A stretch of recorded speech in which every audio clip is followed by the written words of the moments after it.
오늘 우리에게 주시는 하나님의 말씀은 사무엘상 19장에서 20장 2장 말씀입니다. 먼저 19장 말씀입니다. 사울을 피해 도망다니는 다윗은 시련과 고난 가운데 놓여 있었습니다. 그러나 하나님께서는 이런 시련과 고난을 당하는 다윗을 혼자 내버려 두시지 않으시고 때때로 다윗을 돕는 자들을 보내시며 때로는 직접 개입하셔서 다윗을 구원하셨습니다. 중요한 것은 다윗은 사울왕에게 부당한 처사를 당하며 목숨까지도 위협받는 상황에 놓여 있음에도 자신의 생각이나 계획 또는 자신의 능력으로 현실이 부딪힌 문제를 해결하지 않으려 했다라는 것입니다. 오직 하나님만 의지하는 자세로 고난과 시련을 대처해 나갔습니다. 이러한 행동은 사울과 비교되는 것으로 사울은 어려움 속에서 하나님을 의지하려고 하기보다 자기가 그 상황을 통제하려 했다는 것이지만 다윗은 온전히 하나님을 의지하는 그런 믿음의 자세로 나아간 것입니다. 이런 사울과 다윗은 두 자세는 비교되는 자세는 하나님의 왕국을 다스려 나갈 하나님의 종의 모습은 바로 다윗과 같은 모습이 되어야 한다라는 것을 통해서 다윗이 바로 하나님의 종임을 부각시키는 것이었습니다. 하나님께서는 고난 중에 있는 다윗을 위해 보내주신 많은 돕는 자들 중에서 아이러니하게도 가장 이해하지 못하는 사람이 있었는데 그 사람이 바로 요나단, 사울 왕의 아들인 요나단입니다. 어제 보았던 18장에서는 다윗을 죽이려는 사울의 의도가 3번이나 나타났었습니다. 사울 왕은 이런 계획들이 실패하자 1절의 말씀에서 알 수 있듯이 사울은 공개적으로 다윗을 죽이라라고 명령합니다. 그러나 사울의 아들인 요나단은 사울의 이러한 다윗 살인 의도를 다윗에게 알려주게 됩니다. 그리고 사울에게 다윗을 죽이려는 그의 행동이 잘못되었음을 직고하는데 무죄한 자의 피를 흘려서는 안 된다는 충언을 아버지인 왕에게 하게 됩니다. 아들 요나단의 이런 충언에 사울은 잠시나마 마음을 돌이켜 다윗을 죽일 것을 포기하게 되는 모습 또한 보게 됩니다. 다윗은 사울에게 전혀 해가 되는 일을 하지 않았었습니다. 오히려 선한 일을 하였음에도 죽을 뻔하였죠. 좋은 일을 해도 비난을 받고 최선을 다했음에도 핍박을 받게 된다면 그런 상황에 놓이는 사람들은 그 누가 되더라도 그 상황을 이해할 수 없었고 당황하게 되며 이 지경에 이른 상황이 원망스럽게 느껴지기도 할 것입니다. 다윗도 자신의 억울함은 알았지만 자신의 정당성을 주장하기 위해 인간적인 방법을 쓰지 않았습니다. 그리고 그 고난이 억울하다 하여 또한 피하려 하지도 않았습니다. 오히려 다윗은 그러한 고난 속에서 하나님 한 분만 의지하였습니다.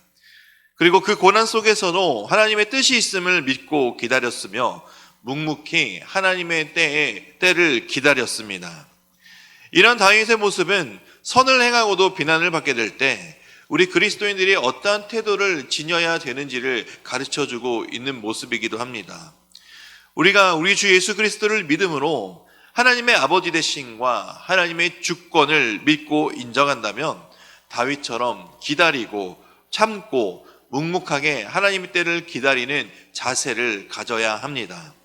그럴 때 하나님은 다윗에게 요나단을 보내주신 것처럼 우리에게도 때를 따라 돕는 자들을 보내주실 것입니다. 하나님의 때를 기다리며 바라보는 삶, 그 삶이 바로 성도의 삶이 되어야 함을 기다리시며 주님의 이름으로 이런 삶을 살아가시기를 축원드립니다. 20장입니다. 2장에서 다윗과 요나단의 진실한 우정을 보게 됩니다. 사울왕의 광기와 발광 그리고 비열함과 증오를 겪는 과정 속에서도 다윗은 요나단을 통하여 진실한 우정과 진정한 사랑을 경험하게 됩니다. 다윗에게 대한 요나단의 우정과 사랑은 시리에 빠진 다윗을 위로하고 지탱할 수 있도록 공급해 주시는 하나님의 선물이었습니다. 우리 20장 14절에서 15절 2절 말씀을 함께 읽겠습니다. 너는 내가 사는 날 동안에 여호와의 인자하심을 내게 베풀어서 나를 죽게 않게 할 뿐 아니라 여호와께서 너 다윗의 대적들을 지면에서 다 끊어버리신 때에도 너는 내 인자함을 내 집에서 영원히 끊어버리지 말라 하고. 아멘.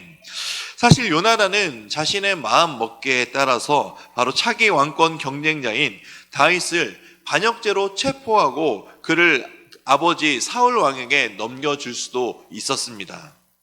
그러나 요나단은 그렇게 하지 않았죠. 왜냐하면 13절의 후반부를 보시면 요나단은 하나님이 다윗과 함께 한다라는 사실을 알고 있었기 때문입니다. 그렇기에 다음 왕위는 자신에게 오는 것이 아니라 바로 다윗에게 기울어졌음을 믿음의 눈으로 바라볼 수 있었던 것입니다. 하나님의 섭리와 반대되는 일을 하지 않았던 요나단. 그래서 요나단은 다윗에게 장차 자신들의 후손들에게 자비를 베풀어 줄 것을 요청하는 장면이 바로 방금 읽었던 말씀, 그리고 14절과 15절 말씀에 나타나고 있습니다. 이런 요나단의 판단은 정확했습니다. 앞으로 보실 사무엘하 3장과 4장에 나오지만 이곳 말씀에서 요나단이 다윗에게 요청하고 예견한 모든 내용들이 이루어진다라는 사실을 보게 되기 때문입니다. 요나단의 태도 속에서 한낱 인간의 명예와 권력에 연연하지 않고 하나님의 섭리에만 전적으로 순응하는 신앙의 자세를 우리는 갖추어야 합니다. 하나님의 섭리와 역사에 대한 요나단의 겸손한 순종과 신앙은 결국 사울의 집안이 몰락함에도 불구하고 그의 가족과 후손들을 구원해내게 되는 믿음의 자세가 되었기 때문입니다. 이런 요나단의 모습에서 예수 그리스도의 십자가 앞에 자기 자신을 부인하고 죄인임을 인정하고 고백하며 하나님만 바라보는 그런 자만이 구원을 얻게 되는 모습을 또한 바라볼 수가 있습니다. 하나님의 섭리에 대한 철저한 순종은 인간의 시선에서는 또 실패한 것처럼 보이겠지만 그것은 실패가 아닌 진정한 승리이며 하나님의 은혜와 자비 가운데 살아갈 수 있는 중요한 요소가 되기 때문입니다. 지금을 살아가는 이 세대의 성도들에게 하나님의 진정한 평화와 행복, 그리고 은혜를 제대로 체험하지 못하는 요소는 여전히 아직도 내가 나의 나됨을 포기하지 못하기 때문입니다. 내가 내 것을 아직도 포기하지 못하고 내 생각을 내려놓지 못하고 내 계획과 내 힘을 내려놓지 못한다면 하나님의 구원의 은혜의 섭리를 우리는 맛볼 수가 없기 때문입니다.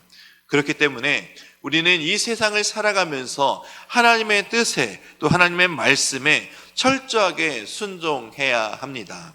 우리는 이런 요나단의 모습을 통해 자신의 것을 고집하지 않고 내려놓음으로 하나님의 구원을 바라보는 모습을 닮아가야 합니다. 그리고 하나님의 일하심에 철저히 순종하며 철저히 복종하며 살아갈 때 하나님은 우리의 삶을 통해 하나님의 일하심을 나타내시고 드러내실 것입니다. 우리 삶 속에 하나님의 인도하심을 바라보기를 원하십니까? 그렇다면 하나님의 말씀에 철저하게 순종하시기 바랍니다. 우리의 삶에 하나님의 구원과 은혜를 날마다 체험하고 살아가고 싶으십니까? 그렇다면 나의 계획과 나의 생각은 십자가 앞에 철저하게 못 박으시기 바랍니다. 그렇게 될 때 하나님이 우리의 삶을 통해 일하기 시작하실 것입니다. 이제 말씀을 듣겠습니다. 사무엘상 19장에서 20장의 말씀을 경청하실 때 우리에게 주시는 하나님의 음성을 들으시기 바랍니다. 주의 말씀은 내 발의 등이요 내 길의 빛이니이다. 아멘.